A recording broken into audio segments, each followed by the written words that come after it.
दोस्तों, अगर आप स्कूल में पढ़ते हैं, कोचिंग में पढ़ते हैं या फिर किसी ट्यूशन सेंटर में पढ़ रहे हैं तो एक सवाल हमेशा होगा जो आपको परेशान करता होगा, या फिर कभी ना कभी ऐसा ज़रूर हुआ होगा कि जब आपके स्कूल में या कोचिंग में या फिर ट्यूशन सेंटर में वहाँ का पास आउट हुआ बच्चा आता है और अपने बारे में बताता है और आपके पास निकलता है वो अद्भुत सवाल जो आपने ना जाने पिछले कितने सालों से कितने लोगों से पूछ रखा होगा, बदले में जवाब वही मिलता है जो वो बच्चा देकर जाता है। सवाल है कि सर या मैडम कैसे पढ़ें, और इस सवाल के बदले में जो आपको जवाब मिलता है वो इतना शानदार होता है कि जिसको सुनकर अच्छा तो बड़ा लगता है लेकिन उसका आउटपुट कुछ नहीं आ पाता।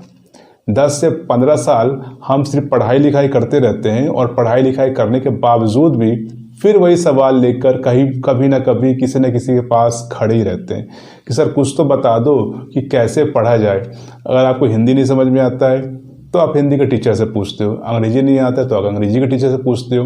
लेकिन स्कूल और कॉलेज और कोचिंग हमेशा आपको यही सिखाते रहते हैं कि क्या पढ़ना है और कितना पढ़ना है, क्योंकि क्या और कितना से ही आप डिसाइड करेंगे कि आपका कौन सा एग्ज़ाम पास होगा। आप आईआईटी की तैयारी कर रहे हो, फिर एनईटी की तैयारी कर रहे हो, या फिर एसएससी की तैयारी कर रहे हो, या फिर अदर कॉम्पिटिटिव एग्ज़ाम की तैयारी कर रहे हो। ये सारा कुछ डिपेंड करता है कि क्या और कितना पढ़ना होता है। अगर उनकी बातें बिल्कुल सही होती तो जो बच्चा सरकारी स्कूल में 5वीं क्लास से अंग्रेजी सीखने पर मेहनत करता है वो 12वीं तक पहुंच जाता है, फिर इवन बीए या फिर एमए भी कर लेता है, तब भी उसको अंग्रेजी बोलने नहीं आती। लेकिन एक आदमी जो सुबह सुबह चलने की प्रैक्टिस कर रहा होता है, जो शायद ही मुश्किल से 100 या 200 मीटर दौड़ पाता होगा, लेकिन वो 1 महीने बाद ये तय है कि वो आधा किलोमीटर या फिर 1 किलोमीटर पक्का वो दौड़ जाता है। तो फिर आपके साथ क्या दिक्कत है? आपके साथ दिक्कत यह है कि वहाँ पर उस आदमी को तो पता है कि हमको 100 मीटर चलना है तो वो वैसे वाली प्रैक्टिस करनी है। यहाँ पर पता क्या होता है कि हम लोग सिर्फ क्या पे फोकस करते हैं कि क्या पढ़ें क्या पढ़ें क्या पढ़ें क्या पढ़ें क्या पढ़ें, और ऐसा लगता है कि ज़्यादा क्या क्या के चक्कर में हमारे पास इतना ज़्यादा इन्फॉर्मेशन हो जाता है कि उसको कैसे पढ़ें ये ना कोई बताता है ना कोई इस बात को सोचता है कि कैसे पढ़े। कैसे वाले सवाल के ऊपर आपको जो जवाब मिलता है वो बताइएगा कि क्या आपको भी कुछ ऐसा ही जवाब मिला है कभी। जैसे दिल लगा के पढ़िए, मन से पढ़िए, सुबह उठ के पढ़िए, बोल बोल के पढ़िए, जो पढ़ते हैं अपने नोटबुक में लिख लिया करिए। फ़ोन टीवी जितनी चीज़ें होती हैं गैजेट को स्विच ऑफ कर लें, हो सके तो शांत जगह पर पढ़िए, लगातार पढ़िए और कोशिश करिए कि पढ़ने के बाद अपने दोस्तों के साथ डिस्कशन कर लें। ये वो फैक्टर है जो एक्सटर्नली बनाए जाते हैं, वो आपके सेल्फ इम्प्रूवमेंट में इनका कोई योगदान नहीं। अगर आप टीवी बंद करते हैं तो ऐसा थोड़ी होता है कि आप अच्छे से पढ़ सकते हैं। वो कहते हैं ना सुबह सुबह उठकर पढ़ा करिए, सुबह उठने से ज्ञान बढ़ता है। तो एक बड़ा अच्छा जोक चलता है कि इससे अच्छा तो फिर दूध वाला और पेपर वाला भी ज्ञानी होता, लेकिन वो ज्ञानी हो नहीं पाता है। क्यों? क्योंकि उनको पता होता है कि क्या करना है, आपको नहीं पता होता है कि क्या करना है। और वही होता है कि हम एक गलती को बार बार रिपीट करते हैं और बाद में फिर उसी गलती में किंग बन जाते हैं। और यही वजह होता है कि 10 से 15 साल मेहनत करने के बावजूद भी हम ये सवाल हमेशा पूछते हैं कैसे पढ़े कैसे पढ़े कैसे पढ़े। और स्कूल और कॉलेज और कोचिंग और टीचर आपको यही बताते रहते हैं क्या पढ़े कितना पढ़े, क्या पढ़े कितना पढ़े। आपकी समस्या कुछ और है, आपका इलाज कुछ और हो रहा है। आप कुछ और सवाल पूछ रहे हैं, आपका जवाब कुछ और दिया जा रहा है, और वही मिस मैच होने की वजह से आपको अपने सवालों का जवाब नहीं मिलता है। और इसी की वजह से बहुत सारे बच्चों को पढ़ने में ज़िंदगी भर प्रॉब्लम रहता है। इसी की वजह से बच्चे अंग्रेजी का ABCD के बाद उसको सीख ही नहीं पाते हैं। और कुछ बच्चे ऐसे होते हैं जो डर के मारे कि पढ़ाई छोड़ देते हैं। पर क्या सचमुच में इतना भारी है? क्या सचमुच में किसी चीज़ को सीखना इतना टफ काम होता है? बिल्कुल नहीं। हमें पता होना चाहिए कि सीखा कैसे जाता है। हमें सीखना है डांस और हमें आप सिखाते हैं कुंफू। आप कैसे सीखोगे? डांस सीखकर तो आप डांस में ही महारत हासिल करोगे ना, कुंफू सीख के कुंफू में करोगे। ठीक वैसा ही एजुकेशन के साथ हम लोग हमारे टीचर और पेरेंट और जो भी कोलीग क्या करते हैं, हमें सिखाते हैं कि कैसे पढ़ना है। याद रखिएगा, आपको बताते हैं कि अक्षरों का ज्ञान कैसे लिया जाता है। ये बिल्कुल सरकार के नियम को पक्का फॉलो करते हैं आपको साक्षर बनाने के लिए। वो आपको सिर्फ और सिर्फ साक्षर बनाते हैं। अगर आप मैथ के स्टूडेंट हैं तो आपके मैथ के टर्म्स के प्रति साक्षर बना दिया, कॉमर्स के हैं तो कॉमर्स के लिए साक्षर बना दिया, आर्ट्स के हैं तो आर्ट्स के लिए साक्षर बना दिया।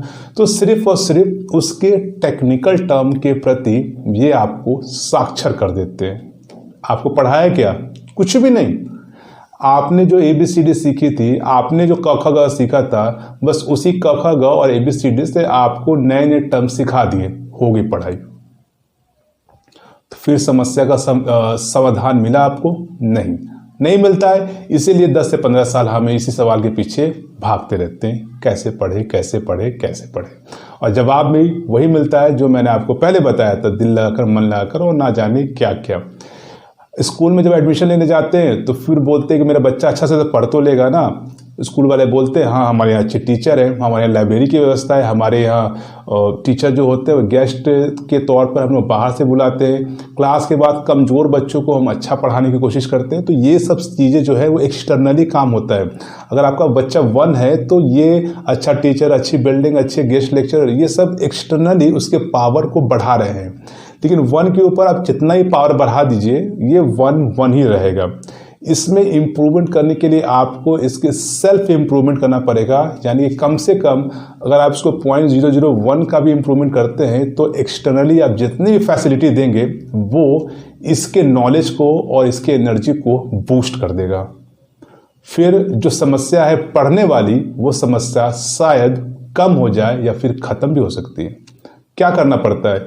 आपको पता होना चाहिए कि पढ़ा कैसे जाता है। हर एक सब्जेक्ट अलग होता है। एक लैंग्वेज को सीखकर आप उस मेथड का इस्तेमाल किसी और लैंग्वेज को भी सीखने में कर सकते हैं। पर यहाँ तो हमें एक लैंग्वेज ही नहीं आता, अंग्रेजी, जिसको सीखने के लिए हम पूरा जीवन भर लगा देते हैं। दूसरा, नोट्स कैसे बनाते हैं। ये इतना कॉमन चीज़ है, हर एक बच्चा एक दूसरे से पूछते रहता है। कोई राम सीता गीता, कोई ट्यून में, कुछ अलग अलग तरीक़ों से वो कोशिश करता है कि नोट्स कैसे बनाए, नोट कैसे बनाए। और सिर्फ नोट्स बनाने का ये मतलब नहीं होता है कि जो टीचर ने बताया आपने अपनी नोटबुक में लिख लिया। नहीं, आपका अपना एक प्रॉपर नोटबुक होना चाहिए जिसको कभी भी पलटे हमें समझ में आ जाए। पर वो बनाने का एक वे होता है, कैसे किसी चीज़ को सीखा जाए, कैसे किसी चीज़ को समझा जाए, कैसे किसी चीज़ को उतारा जाए अपने नोट पर। ये स्कूल में सिखाते ही नहीं। वो आपको स्पोर्ट्स सिखाते हैं, आपको कंप्यूटर सिखाते हैं, लेकिन नोट्स कैसे बनाते सिखाते नहीं। समस्या यहीं पर पैदा होती है। तीसरी, इतना ज़्यादा हमारे पास फास्ट एजुकेशन हो चुका है कि घर में बैठे बैठे सारी नॉलेज हमारे पास है। पर आप मुझे ये बताइए, क्या जो कॉर्पोरेट में काम करने वाले CEO हैं, जिनके बारे में हम अक्सर सुनते हैं कि वो एक दिन में एक किताबें पढ़ लेते हैं, 200-250 पन्ने की किताबें होती है मिनिमम, और हमारे पास उतने ही पन्ने की किताब साल भर लगाते हैं, फिर भी सिलेबस कम नहीं हो पाता। प्रॉब्लम कहाँ है? Speed reading. हमें नहीं आती है स्पीड रीडिंग, हमें सीखना पड़ेगा स्पीड रीडिंग। बहुत से बच्चे होंगे जो स्पीड रीडिंग का नाम भी नहीं सुने होंगे। तो ये सब चीज़ें ऐसी है जो आपके लर्निंग को बढ़ा सकती है, आपकी चीज़ों को आपको सिखा सकती है। और भी बहुत सारे मिथ है जो हमारा कोशिश रहेगा कि हम उसको अगले वीडियो में बताएं। अगर आपके मन में और भी बहुत सारे सवाल हैं, पढ़ाई से लेकर, लिखाई से लेकर, समझने से लेकर, सीखने से लेकर, तो कमेंट बॉक्स में ज़रूर बताइएगा। कोशिश करेंगे कि अगले वीडियो में इन सवालों का जवाब मैं दे पाऊँ।